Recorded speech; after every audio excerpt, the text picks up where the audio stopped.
오늘부터 비즈 플러스가 조금 바뀌었습니다. 먼저 헤드라인부터 전해드리겠습니다.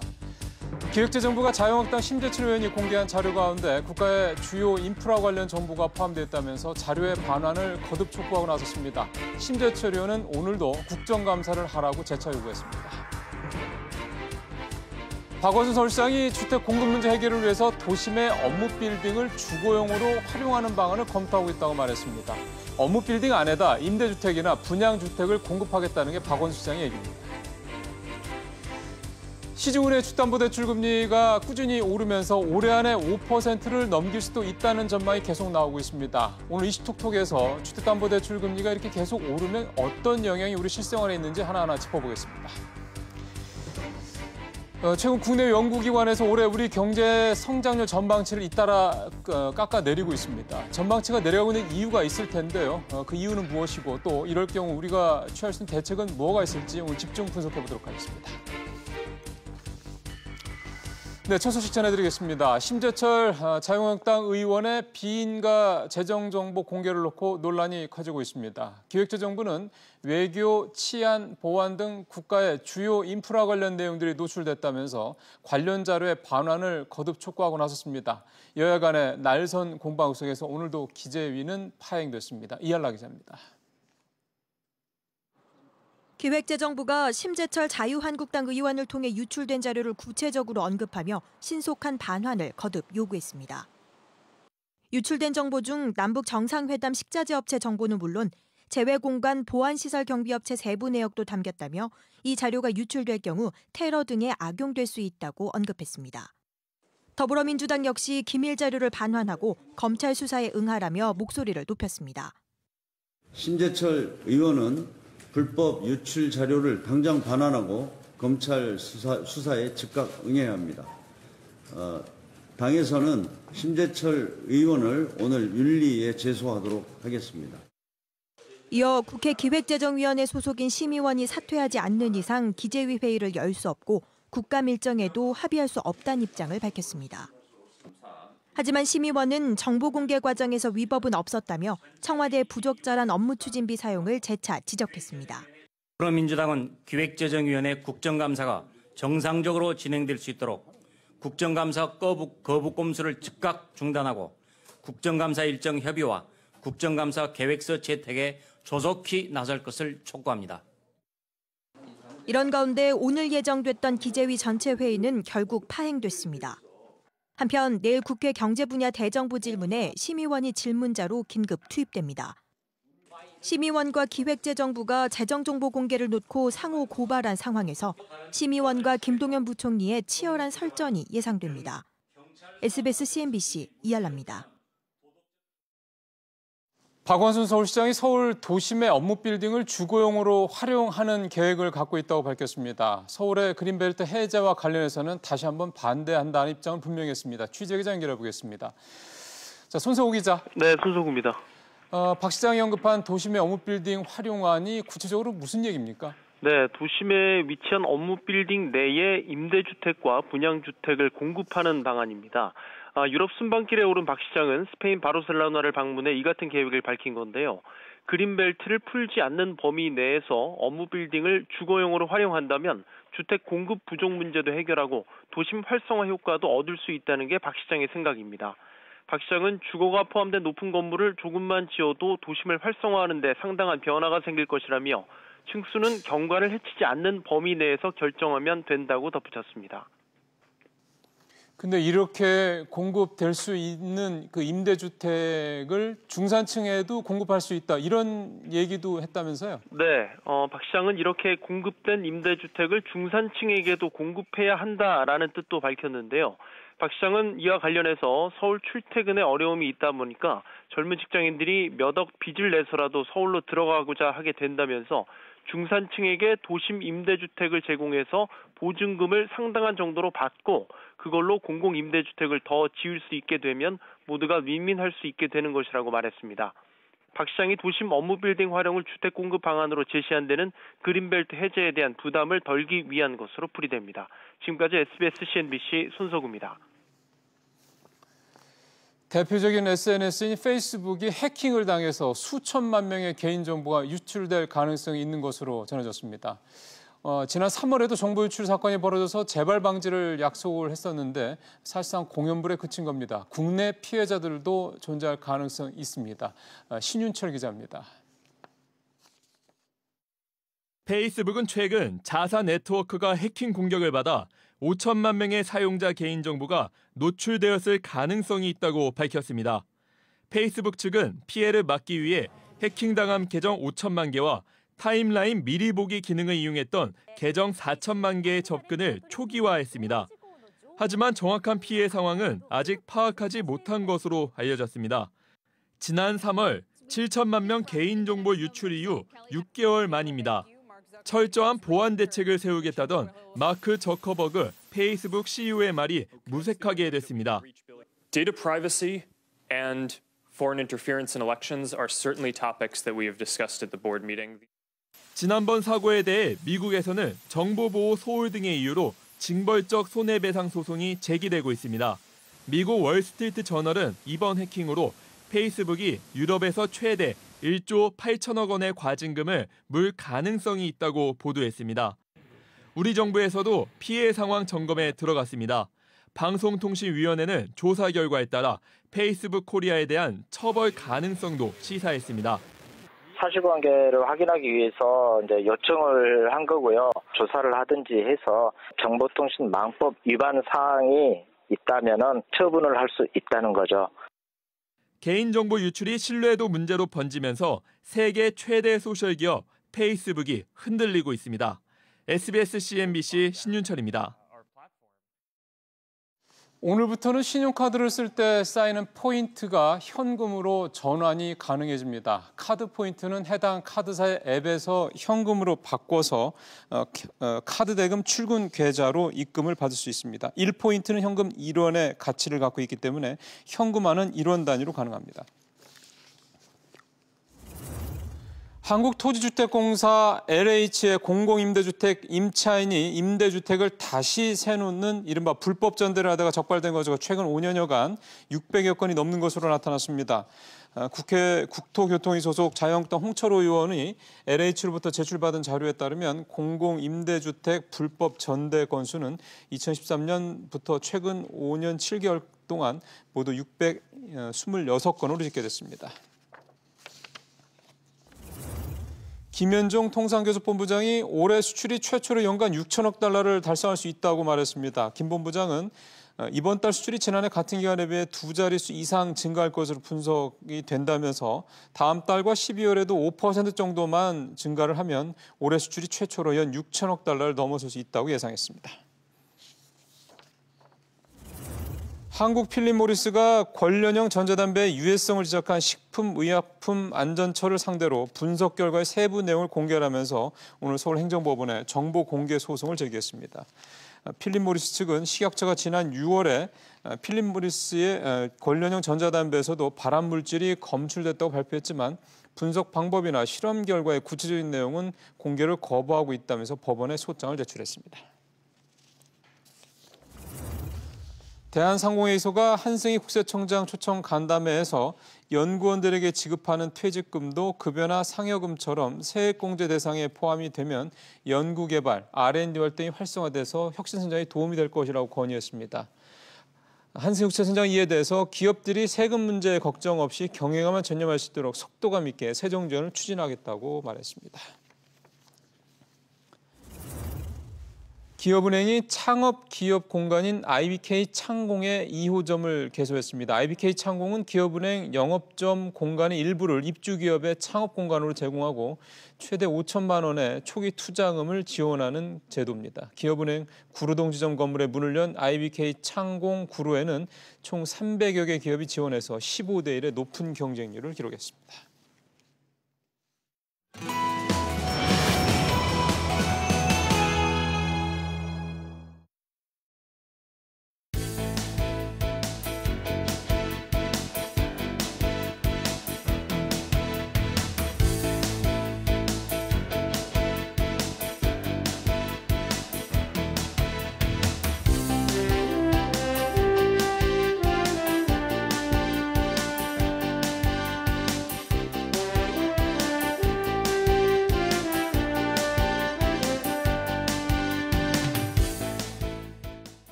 네, 오늘의 핫한 경제 이슈 짚어보는 이슈톡톡 시간부터 시작을 해보겠습니다. 주택담보대출 금리가 심상치 않습니다. 이렇게 되면 올해 안에 5%도 넘을 수 있을 것이다라는 그런 예상들이 좀 계속 나오고 있는데요. 아무래도 가계대출 문제가 걸릴 수밖에 없는 내용입니다. 금리 인상 흐름이 계속될 수밖에 없는 상황에서 서민들의 부담은 어떻게 하면 좋을지 한번 좀 짚어보겠습니다. 박연미 평론가 모셨습니다. 평론가 어서 오십시오. 안녕하세요. 계속 미국 영향이 아무래도 크다고 봐야 되겠죠? 전체적으로 그 돈을 떼우는 도매 시장 금리가 올라가고 있는데 그게 미국의 영향이다 그렇죠. 이렇게 해석할 여지가 있고요. 국내 금리는 사실 그 한국은행이 정하는 기준금리는 지난해 11월부터 쭉 제자리인데 동결이죠. 분위기에 따라서 올라가고 올라가는 그 기대 심리가 현실화되면서 이게 또다시 금리를 올리고 이런 순환이 일어나고 있는 그런 상황입니다. 작년 여름에는 그래서 변동부로 주택담보대출을 받을 때 한 그 신용이 좋은 분의 경우에 한해서 뭐 한 3% 중반 또 뭐 조건이 좋으면 초반까지도 가능했는데요. 지금은 벌써 변동부 주택담보대출 금리가 4% 중반까지 접어들었다 이런 얘기가 나옵니다. 1%포인트 이상 현재 올랐다 이렇게 보면 되는 거네요. 근데 결국은 금리가 오른다는 얘기, 특히 이제 담보대출, 그러니까 주택담보대출 금리가 오른다라는 거는 이제 내가 한 달에 내야 될 대출이자 이제는 보통 이제 거치식이 요즘 짧기 때문에 원금까지 갚아야 되는 요즘 시스템을 생각하면 그렇죠.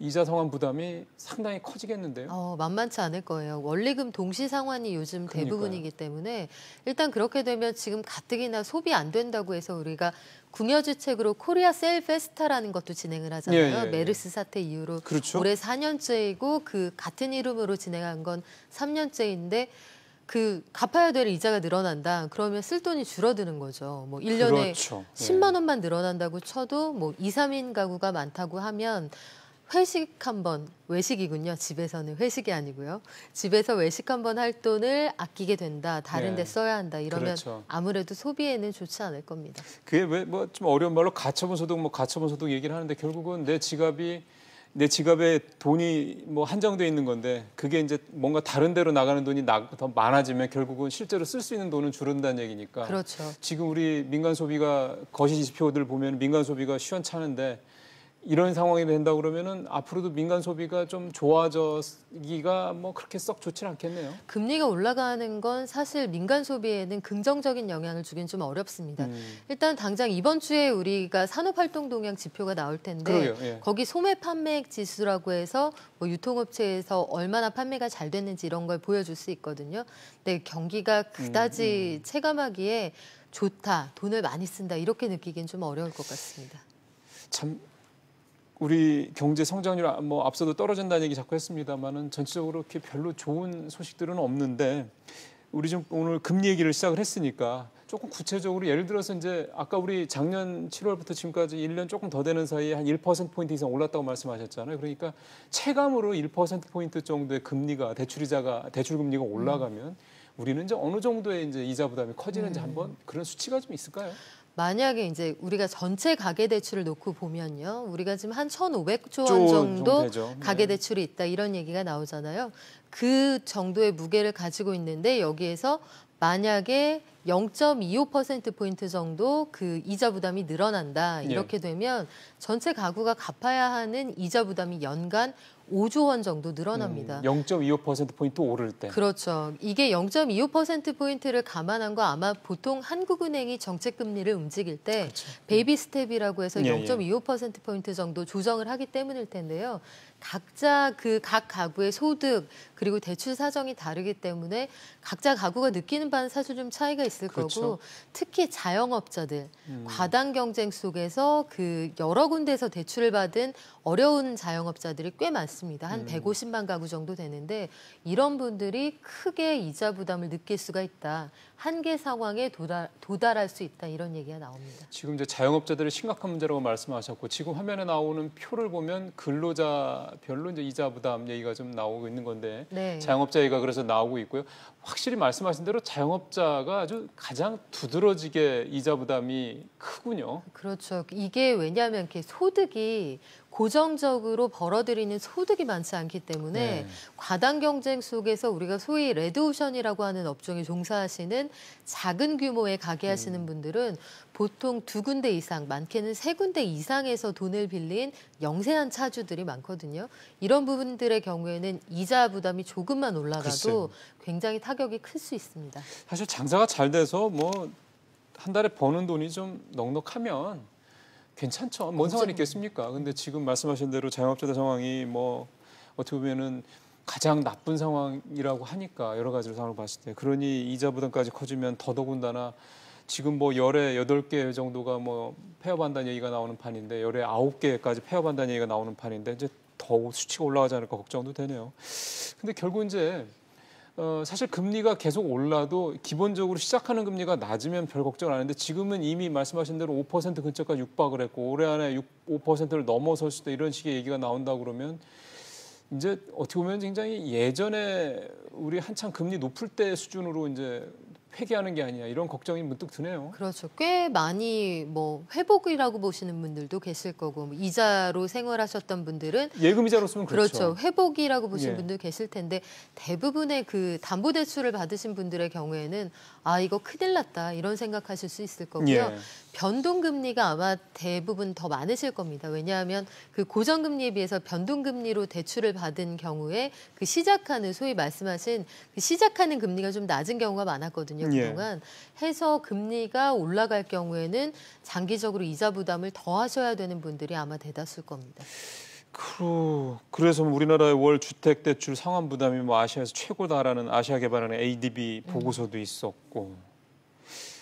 근데 이제 사실은 대출에 대한 수요는 뭐 지금 이렇게 상황이 나빠지면 나빠져서 더 늘어날 수 있는 거잖아요. 특히 어려운 사람들일수록 어떻게 뭘 관리를 받는다고 그래야 되나요? 뭐 어떻게 해야 되나? 뭐 이런 게 좀 있을까요, 대책이? 사실은 그래서 이제 정부도 꾸준히 그 중금리 대출 정책금융 상품들을 많이 내놨었죠. 뭐 예컨대 뭐 바꿔드림 론이라든지, 그러니까 이름 안에 들어있는 그 정책의 목표를 보시면 알 수 있는데 사실 정부는 정부 나름대로 고금리 대출, 뭐 그 대부업체에서 빌리는 돈들 이런 것들을 중금리 대출 이하로 낮춰보겠다고 애는 쓰고 있습니다만 현실적으로 거기에 그 대환 대출을 받으러 가면 잘 안 해주더라 이런 반응이 또 많단 말이에요. 그래서 현실적인 어떤 그 우리가 소위 말하는 그 서류를 뭐 수십 가지 내야 한다더라 아니면 본인의 상황을 입증하는데 굉장히 오랜 시간이 걸린다더라 이런 것들을 좀 간소화해주면서 한계 상황에 내몰리지 않게 좀 지원하는 정책은 꾸준히 필요할 것 같습니다.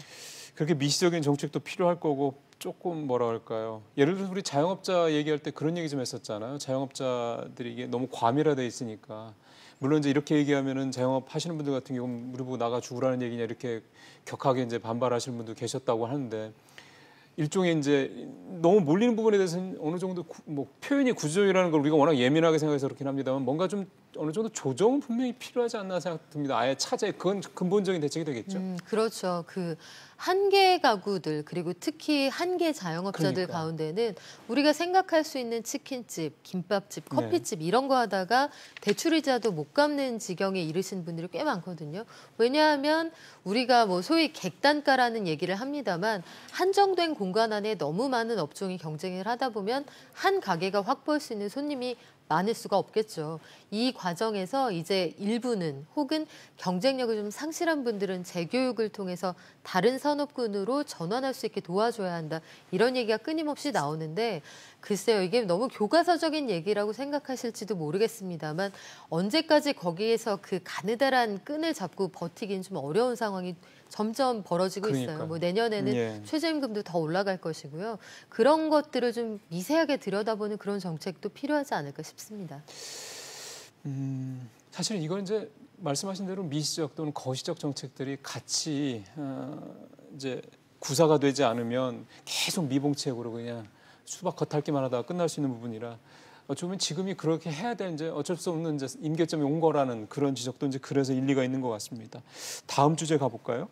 광명시가 정부의 공공택지 지정 관련해서 이제 일단 대차게 대놓고 반발을 하고 나섰는데 결국은 정부의 이제 공공택지 지정 이런 기존에 늘 해오던 정책이죠. 이런 것들에서 지자체가 전에는 이제 아무 말도 않고 있다가 이번에는 보니까 조금 우리 뭐 다 죽으라는 얘기냐 이런 식으로 반발을 하네요. 네, 광명시뿐만 아니고요. 지금 서울시 강동구도 마찬가지고 송파구도 마찬가지입니다. 서울시도 그렇고요. 네, 예. 서울시도 마찬가지고요. 사실 그린벨트 이건 서울시가 약간 입장을 돌리는 듯하다가 말을 바꾼 셈이 되었고요. 뭐 그거에 대해서는 박 시장이 뭐 이번에도 해외에서도 아니라고 여전히 그렇죠. 반대한다 얘기했고요. 여전히 반대한다 이런 입장을 밝혔고 광명시의 경우에는 이건 자치권 침해다. 우리 광명시가 베드타운화 되는 걸 바라지 않는다. 그리고 교통 여건도 수많은 공공임대주택이 들어올 만큼 충분히 확보돼 있지 않다. 이런 주장을 펴고 있습니다. 또 강동구도 마찬가지인데요. 강동구가 여기에 그 신혼희망타운을 건립하겠다는 정부 계획에 취지는 이해하는데 우리는 원래 여기 하려던 게 따로 있었다. 그러니까 복합문화시설 이런 것들을 하기로 주민들에게 얘기를 해둔 상태인데 예. 이런 거 하겠다고 했는데 돌연 정부가 그 국책사업이라면 이런 걸 들이미는 건 경우가 아니다. 뭐 이렇게 반발하고 있고요. 송파구도 마찬가지입니다. 송파구의 경우에는 성동구치소 부지에 신혼희망주택 여기 들어가는 건데 여기에서도 우리는 이거 달갑지 않다 이런 입장을 뚜렷하게 밝혔고요. 지자체들이 사실 아마 이런 식으로 순차적인 입장을 내놓은 거 굉장히 좀 낯설다 싶으실 거예요.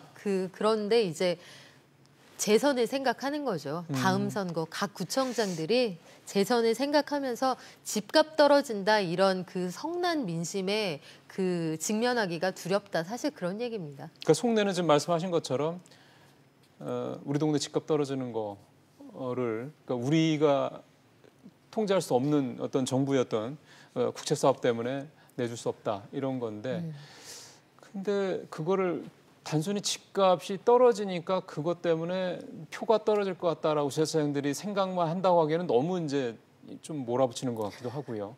네. 이런 식의 공급 대책이 실질적으로 지금의 어떤 서울의 어떤 몰리는 이런 어떤 뭐 문제들, 서울의 집값 급등하는 문제들을 해결할 수 있는 문제는 아니다라고 보는 시각도 좀 있다고 봐야 되겠어요. 그렇죠. 일단 지금 이번에 수도권에 추가로 택지를 공급한다 이 계획이 나왔을 때 수도권 일대, 서울을 제외한 수도권 일대에서는 서울에서 불이 나는데 왜 소화기를 경기도에다가 들이대고 있느냐 이런 반응도 나왔거든요. 그러니까요. 사실은 살고 싶은 곳에 충분하게 집이 공급돼야 집값이 좀 떨어질 거다. 뭐 이런 원론적인 얘기를 하고 있는데 어찌 됐든 한 채라도 추가로 공급을 하면 기존의 집값을 좀 안정시키는 데 도움은 될 겁니다. 다만 얼마나 많이 어디에 짓느냐 이걸 선택하는 것인데 이건 사실 선악의 문제는 아니고요. 선택의 문제인데 부지가 마땅치가 않아요. 그래서 홍콩의 경우에는 하다 거기도 얼마나 땅이 좁습니까? 하다 안 되니까 거긴 이제 땅굴을 파기 시작하더라고요.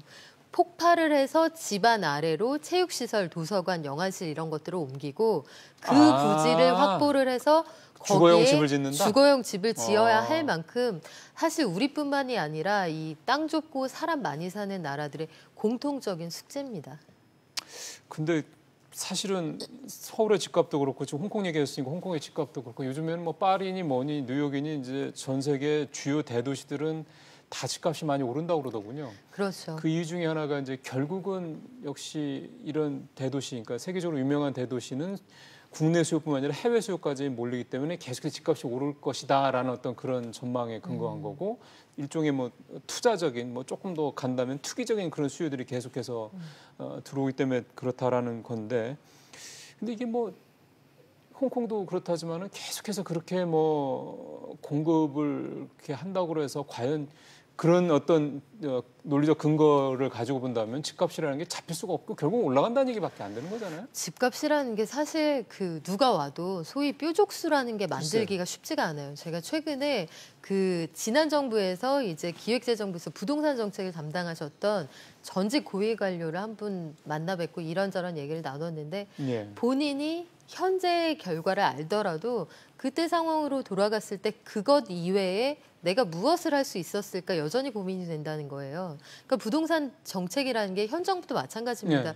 집값 오르라고 정책하는 그런 정부가 많지 않겠죠. 그럼요. 경기가 되게 나쁘지 않고서야 뭔가 안정시켜 보려고 하는데 섣불리 건드리면 어느 쪽으로든지 풍선 효과가 나타나는 게 부동산이거든요. 특히 우리는 산 좋고 물 좋고 경치 좋은데 다 살고 싶은데 그런 동네는 되게 한정돼 있단 말이에요. 그러니까 어떤 정책을 내놔도 그거 가지고 되겠어 이런 반응이 나오는 게 사실 근본적인 수급이 맞지 않아서 그렇습니다.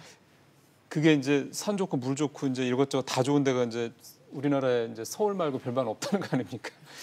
그러니까 결국은 이제 서울에 너무 몰리는 이 수요를 분산시켜야 될 필요가 있는 건데 그거는 사실 굉장히 또 큰 쉽지 않죠. 네. 담론이 또 될 수밖에 없는 거고 정부의 부동산 정책을 짜는 데 있어서 고민이 더 커질 수밖에 없을 것 같습니다. 이렇게 지자체들까지 예전에는 그냥 이렇게 합니다 하면은 뭐 사실 아무 소리도 안 나왔는데 이제는 그렇게 아닌 거 보면. 않습니다. 근데 사실 어떻게 생각하면 엄밀하게 좀 물론 뭐 여담입니다만 어떻게 보면 이렇게 하려고 이런 것 때문에 지방자치 제도를 시작한 것도 맞잖아요. 그렇죠. 어떻게 보면 세상이 많이 민주화됐고 그러니까요. 발언할 수 있는 기회와 그렇죠. 통로가 많아진 셈이기도 하죠. 사실 뭐 어떤 동단위, 구단위의 어떤 그런 정책까지 다 중앙정부에서 일일이 한다는 건 구시대적인 거는 분명한 거니까요. 네.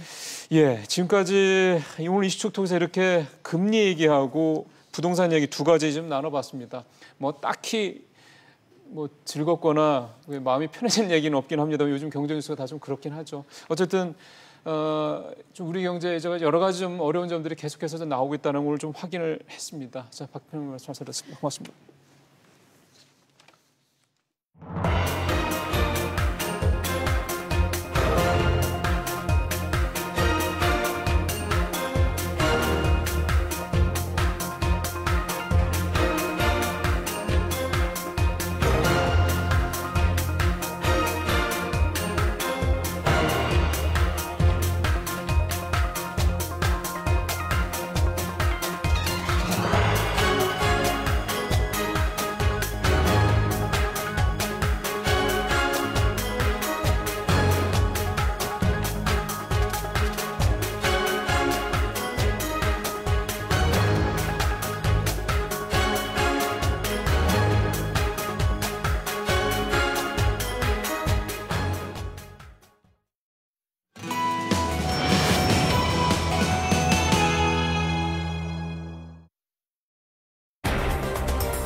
예, 오늘 집중 분석에서는 우리 성장률 얘기를 좀 해야 되겠습니다. 또 어려운 얘기고 또 무거운 얘기죠.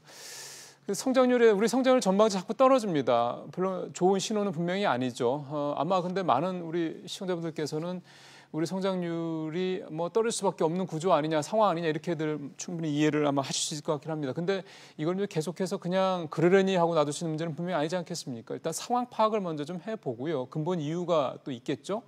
그래야지 이제 그렇다면 이런 상황에서 우리가 어떻게 대처를 해야 되겠느냐라는 나름의 솔루션도 좀 찾을 수 있을 것 같습니다. 오늘 그래서 김방희 소장님을 모셨고요. 말씀 나누다가 중간에 단국대 김태규 교수님 앞서 보신 대로 연결을 해서 교수님이 바라보는 또 뭐 분석 또 해법 또 얘기 들어보도록 하겠습니다. 소장님 어서 오십시오. 네, 안녕하세요. 우리 GDP 성장률 보통 얘기를 하는데 사실은 이게 어떤 식으로 해서 만들어진지에서 아마 우리 시청자분들께서는 그렇게 언뜻 잘 이해하시지는 못하실 것 같습니다. 어려운 얘기라요. 조금 쉽게 좀 풀어서 설명해 주시면요. 한 나라의 경제력을 상징하는 지표로 지금은 전 세계적으로 쓰이고 있는 건데 특징은 양적 지표라는 겁니다. 질적인 부분이 들어가는 게 아니라 양적으로 1년 동안 각 분야에서 산출한 부가가치를 총 합계한 것이다 이렇게 보시면 되는데요. GDP라는 얘기는 국내에서 생산된 거. 외국계 기업들이 국내에 들어와서 하는 것도 포함된 거죠. 그러니까 10원짜리 사서 40원짜리 만들어서 팔면 30원의 부가가치를 만든 거니까 이걸 분야별로 다 합친 게 GDP다. 상당히 양적 지표다. 그러니까 뭐 경제라는 게 양만 있는 게 아니라 질도 있지만 일단 양적으로 전 세계 각 나라를 비교하기 좋아서 한 나라의 경제력을 상징하는 지표로 지금 전 세계가 쓰고 있는 지표입니다. 그 말씀을 하시니까 갑자기 예전에 그 부탄이 세계에서 가장 행복한 나라다라는 뭐 그런 얘기인데 이제 이를테면 바로 그렇습니다. 어떤 행복 지수 이런 것들은 포함이 안 되고 그야말로 외적인 부분만 숫자로 표현할 수 있는 것만 합친 겁니다. 그러게요. 근데 요즘에 자꾸들 OECD도 그렇고 뭐 현대경영연구원 같은 이런 민간 연구원들도 그렇고 뭐 한국은행도 조만간 수정할 거라는 얘기도 좀 나오고 다 줄줄이 내리네요. 네, 그거는 내리는 시기가 있기 때문에 그걸 이해하셔야 되는데 보통 2018년 경제 전망치다 그러면 지난해 연말에 나와요. 그렇죠. 그리고 나서 이제 운영하다가 한 중반을 넘기면 7월을 넘기기 시작하면 수정치라는 걸 내놔요. 하반기 성장률 전망 그리고 이렇게 그 하면서. 마무리할 무렵에 이제 확정치라는 걸 내놓거든요. 그러니까 정부나 한은의 수정치는 이미 7월에 나왔어요. 그랬죠. 그때는 3.0에서 2.9 정도로 잠깐 이제 약간 살짝 낮췄죠. 내렸었죠. 예. 근데 이제 가장 충격적으로 우리한테 다가온 거는 이제 9월 20일에 OECD 이른바 이제 선진국 클럽이라고 할 수 있는 경제협력개발기구에서 내놓은 수정 전망치입니다. 이게 이제 3.0에서 2.7로 떨어뜨렸으니까 상당히 큰 폭으로 하향 그렇죠. 조정했고요. 0.3%포인트는 한 그렇습니다. 번에 내리면 좀 그리고 크네요. 어제부터 이제 민간경제연구소들이 수정치를 내놓는데 어제자로 이제 현대경제연구원이 내놨는데 현대경제연구원은 흥미로운 게 숫자 자체는 줄이지 않았어요. 2.8로. 근데 내년 예상치를, 내년 수정치를 내년 전망치를 2.6으로 대폭 내려서 상당한 이제 주목을 받고 있습니다. 아마 다른 민간 경제 연구소도 이제 이번 달 초에 많이 내놓을 것 같습니다. 하향 전망된 수정치를. 지금 이렇게 낮춘다라고 하면 그럴 만한 이유가 있는 거지 않습니까? 네. 크게 이제 우리가 이제 내수라고 불리는 게 두 분야로 나뉘어 있죠. 소비와 투자인데 투자. 이건 거의 이제 정체 상태예요. 소비가 뭐 한 6개월에 한 1.7% 정도 느니까 큰 의미가 없는 자연 증가에 이제 불과한 거니까요. 그러니까 수출로 버텨왔고 많은 분들이 아시는 것처럼 수출은 그 4분의 1을 차지하는 반도체 호황으로 버텨왔는데 두 가지 변수가 생겼어요. 하나는 이제 미중 무역 분쟁 때문에 이제 국제 무역 자체가 잠깐 흔들리지 않겠느냐 하는 불확실성이라는 게 아직 뭐 불분명합니다만은 그러나 가능성이 이제 제기되고 있는 게 하나 있고 또 하나는 반도체가 뭐 단기적인 조정인지 아니면 아예 그 슈퍼 사이클이라고 불리는 대호황이 2년 만에 끝이 나는 건지는 모르지만 반도체 가격 조정이 본격화됐거든요. 그러니까 우리 수출로 먹고 살았다. 그리고 수출을 매겨 살린 게 이 반도체인데 이것도 가격 조정이 이루어지고 있다. 이런 점 때문에 이제 가장 그나마 이제 어려움을 상쇄해 주던 분야의 문제가 생겼으니까 이제 전망치를 좀 낮춰야 되겠다. 이렇게들 보고 있는 것이죠. 반도체 얘기, 뭐 미중 무역 갈등 이거는 사실 뭐 우리가 어떻게 할 수 있는 부분이 아니기 그렇습니다. 때문에 그렇고, 근데 반도체 얘기는 이게 뭐 그 가격 정점, 뭐 공급 정점, 공급 뭐 과잉 뭐 이 얘기가 뭐 연중 내내 되던 거라 이거는 좀 어떻게 좀 더 봐야 되겠습니다만 어쨌든 근데 이 얘기를 조금 더 확대해서 좀 얘기를 좀 들어보겠습니다. 그래서 단국대 김태희 교수님 전화로 연결을 좀 했습니다. 교수님 안녕하십니까? 네, 안녕하세요. 그 요즘에 그런 얘기들이 많이 나오더군요. 다른 나라는 다 잘 나가는데 한국만 이 모양이야 뭐 이런 식의 굳이 뭐 이렇게 풀어서 표현하자면 그런 건데 교수님께서는 이런 지적에 동의하시는지요 일단? 뭐 사실 미국이나 뭐 일본 우리랑 가까운 나라들 그건 사실 완전 고용이거든요. 네, 그렇죠. 경기가 너무 좋아서 금리를 좀 올려야 될 그런 상황이고요. 이제 사실 OECD 국가에서 거의 우리가 이거 유일하게 지금 경제 성장이 계속 후퇴하고 고용이 악화되는 지금 그렇습니다. 네. 그러니까 우리가 사실은 이렇게 뭐 미국이나 일본 이런 나라들에 비해서 썩 좋지 않은 건 분명한 것 같고요. 네. 유럽이나 요즘에 이탈리아도 좀 시원찮다는 소리가 자꾸 들리고도 그래서 근데 유럽이나 좀 전반적으로 다른 나라들과 비교해도 우리가 많이 좀 이렇게 좀 모자랐습니까? 좀 그렇죠. 사실은 유럽에서도 가장 이제 어려운 나라가 이제 뭐 이태리 아까 말씀하셨고 스페인 이렇게 말씀하셨는데요. 거기도 많이 좀 개선이 되고 있어요. 예. 그런데 유럽에 어떻게 보면 좀 그 경제 위기에 어떤 진앙지라 그랬는데 거기도 지금 호조가 되고 있고 그래서 EU도 지금 금리를 금년 말이나 내년 초에는 좀 올려야 되는 거 아니냐. 글쎄요. 그런 이야기를 좀 하고 있거든요. 예. 그러니까 어떻게 보면 거기는 지금 경기가 이제 너무 기대보다 좋으니까 좀 진정시키려고 하는 거고, 네, 그러니까 그 이야기는 지금 우리랑 정반대 상황이라는 거죠. 그렇죠. 네. 우리 경제 성장률이 자꾸 이제 떨어지니까 많은 우리 국민들께서 좀 걱정이 더 커지시는 것 같습니다. 지금 뭐 다른 상황도 별로 좋지 않은데 뭐 이를테면 집값은 계속 오르고 뭐 금리도 오르고 이러는 상황에서 우리 경제 성장률까지 떨어진다 그러면 우리 경제가 굉장히 좀 잘못되는 게 아니라 많이 걱정들 하실 것 같은데 이렇게 우리 경제 상황이 요즘에 이렇게 좀 좋지 않은 그 이유를 우리 교수님께서는 어떻게 보고 계십니까? 사실은 지금 다른 대외적인 상황은 우리한테 좋은 거거든요. 왜냐하면 그 다른 나라가 경기가 좋다고 하는 그렇죠. 거는 수출 환경이 좋아지는 거 아니겠습니까? 네. 그럼 결국 이제 경제가 수출 아니면 내수인데 결국 내수 부분이 있어가지고 결국 기업 투자가 좀 끌어줘야 되는데 기업이 특히 이제 기업에 대해 가지고 굉장히 좀 반기업적인 또 그런 정서 또 그런 정책들이 나오니까 기업들이 다 이제 투자를 망설이고요. 그리고 이제 소비 부분이 이제 결국 고용과 직결이 되는데 우리가 최저임금을 굉장히 빠르게 올렸거든요.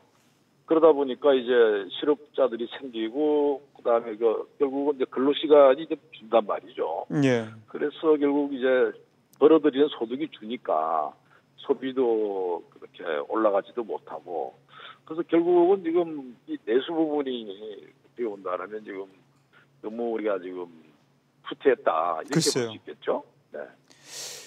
말씀하신 대로 기업들이 뭐 이런저런 이유 때문에 투자를 안 하고 그런 상황에서 고용도 시원찮고 그러다 보니까 당연히 뭐 소비가 늘어날 여력이 별로 없고 그런 상황이 지금 계속해서 악순환이 만들어지는 건데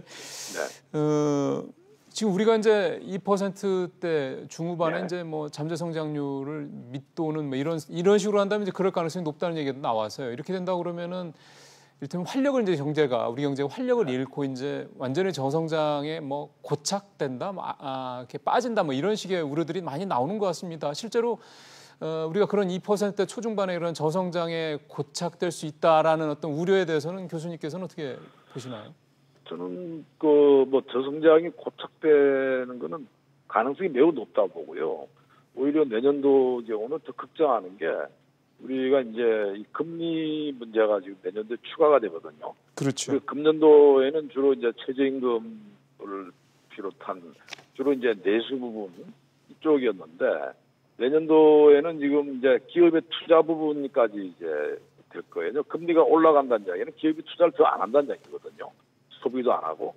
그래서 결국 이제 고용 플러스 이제 금리 인상까지 아까 말씀드린 대로 이제 미국 경우는 금리를 계속 올리는 거고 지금 이제 1% 이제 차이 이렇게 나오는데 우리가 따라가지 않을 수가 없거든요. 그렇죠. 근데 금리 올리면 어떻게 되겠어요? 우리가 지금 가계부채가 뭐 1,500조 이런 이야기가 나오는데 그걸 감당하기가 결국은 이제 가계소득이 그만큼 이제 이자 부담 때문에 줄 것이고요.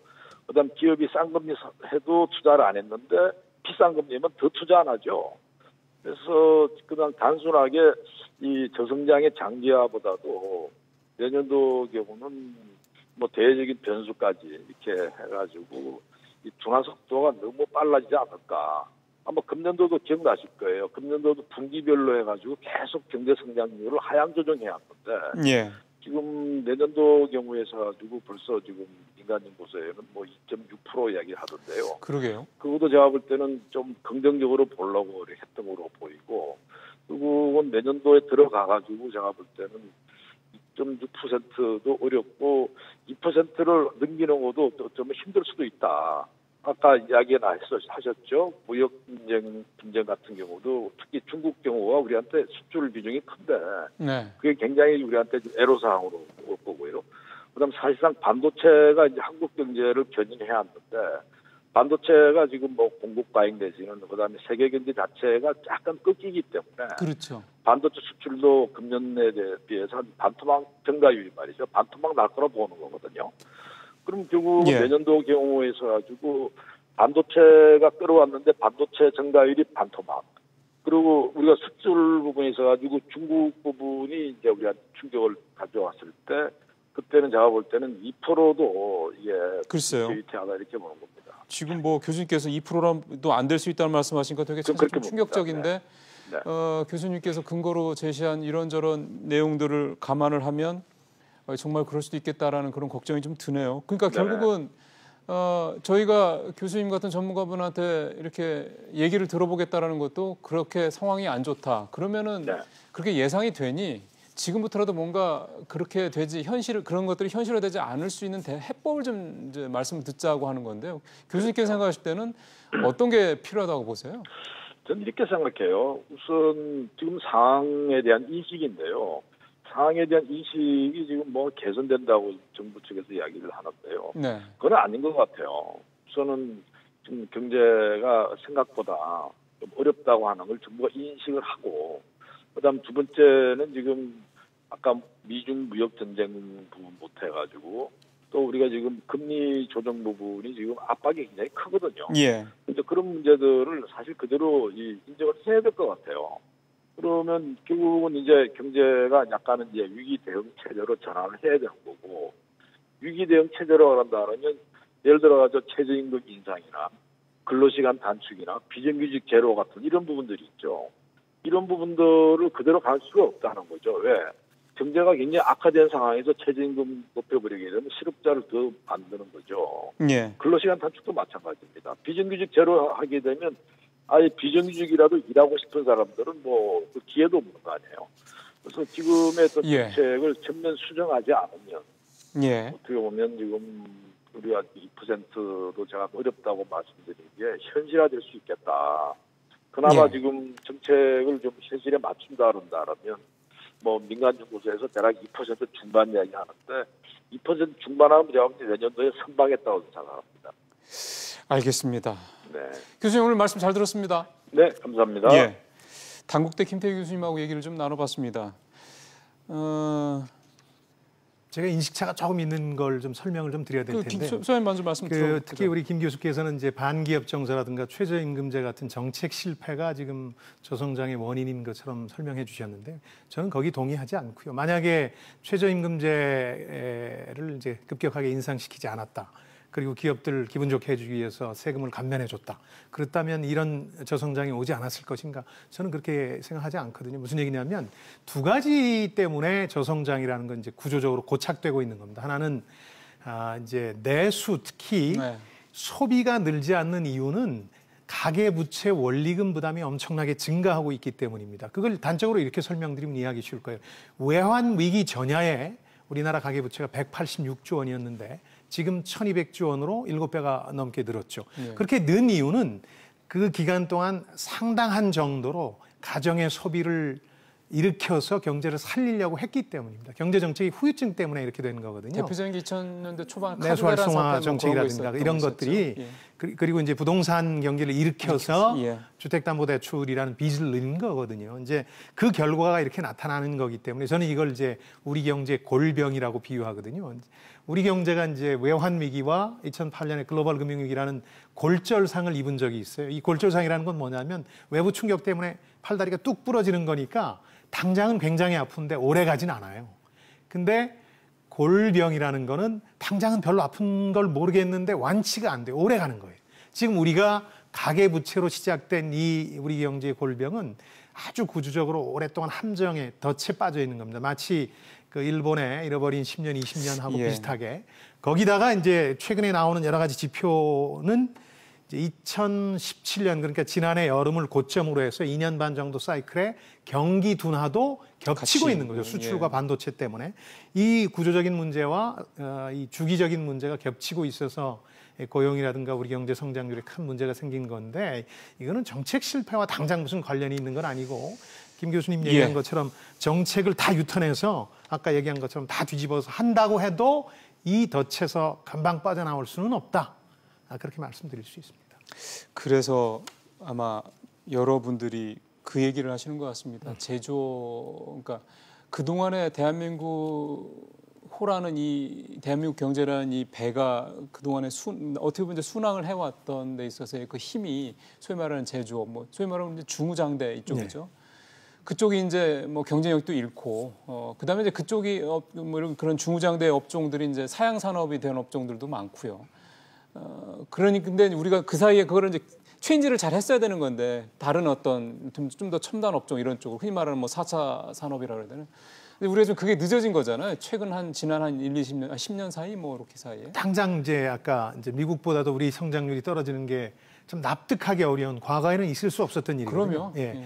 그 1979년부터 40년간 들여다보면 미국이 우리 성장률을 앞지는 게 딱 3번밖에 없어요. 그 80년에 제2 오일 쇼크 때 한 번 하고 외환위기 98년 한 번 하고 2015년부터 이제 비슷해져 가는 거죠. 그러다가 올해 아마 더 앞질 가능성이 높아졌다 이런 얘기들이 나오는데 그게 왜 충격적이냐 하면 미국은 우리라는 배에 비하면 항공모함이거든요. 우리 그럼요. GDP에 아까 말씀드린 GDP의 13배쯤 되니까 항공모함이 쾌속정보다 더 빠르다. 그러니까 이게 충격적이라는 그렇죠. 뜻이고 바로 그 점에서 우리 문제 해법도 찾아야 된다고 생각하는데 미국은 그런 제조업의 위기를 어떻게 이겨냈느냐. 일본이 80년대 다 따라왔다 그래서 놓친다 그럴 때 미국 경제의 복원력은 제조업에서 나타난 게 아니라 지금 트럼프가 지금 와서 제조업을 또 살려보겠다고 하는 거지만 사실은 IT라든가 금융산업을 통해서 새로운 신산업 정책으로 어떤 돌파구를 찾았던 것이거든요. 90년대 내내. 그러니까 우리한테 주어진 과제도 그거예요. 사실은 정부가 재정정책이라는 걸 엄청나게 펴기 시작했어요. 일자리와 소비를 늘리기 위해서. 근데 이게 별로 효과가 나타나질 않고 있거든요. 그 이유는 그렇게 해서 돈이 될 만한, 즉 투자를 일으킬 만한 분야가 많지 않다고 기업들이 느끼기 때문이거든요.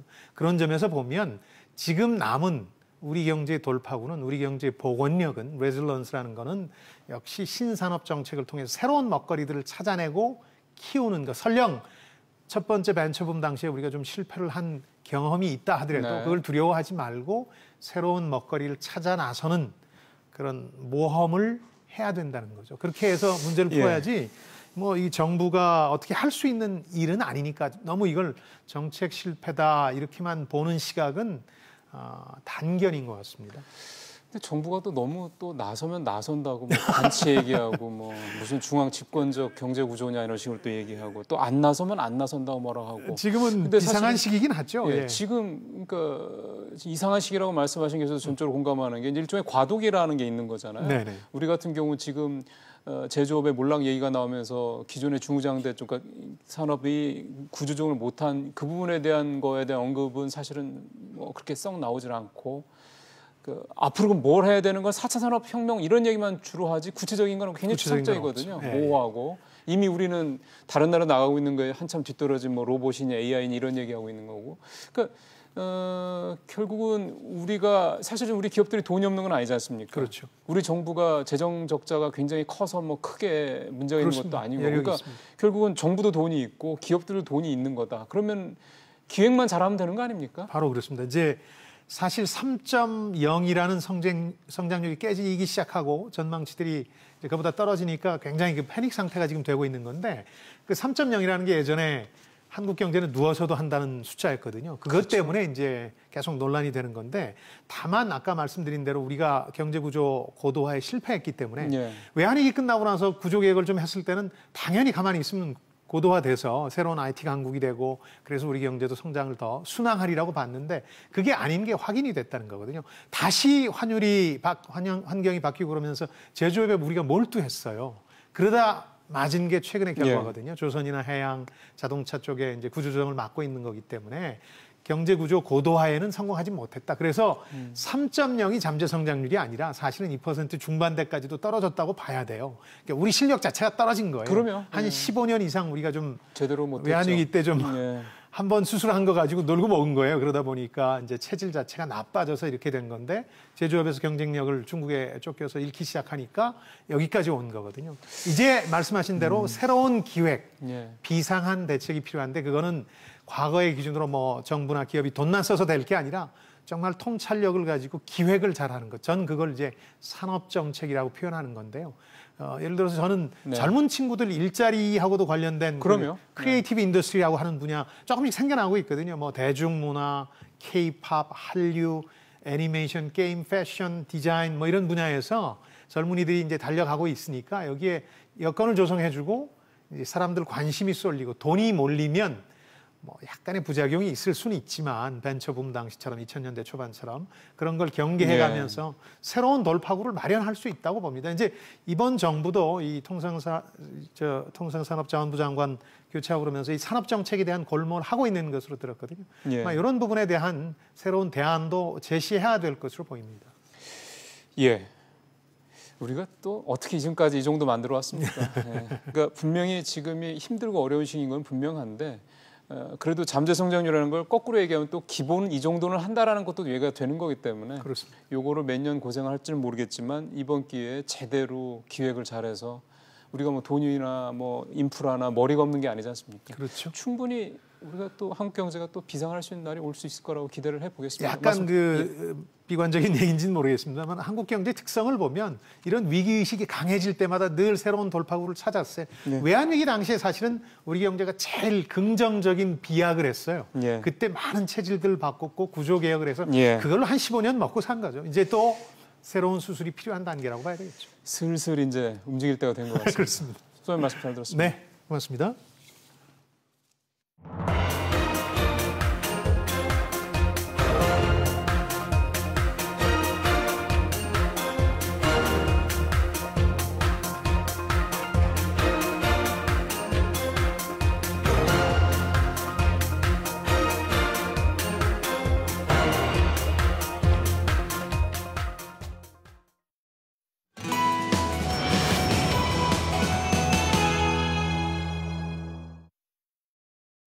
%대 뭐 중후반이라는 이런 수치에 너무 충격을 받을 필요까지는 없을 것 같습니다. 오히려 이럴 때일수록 냉정하게 우리의 현실이 어떤 상황인지를 직시를 하고 앞으로 갈 길, 살아가야 될 길, 새로운 길을 또 찾는 게 또 우리의 역할이지 않을까 싶습니다. 저희가 그런 부분들을 찾아가는 데서도 조금이라도 도움이 될 수 있도록 좋은 컨텐츠 계속해서 개발하도록 하겠습니다. 오늘 여기서 마치도록 하겠습니다. 고맙습니다.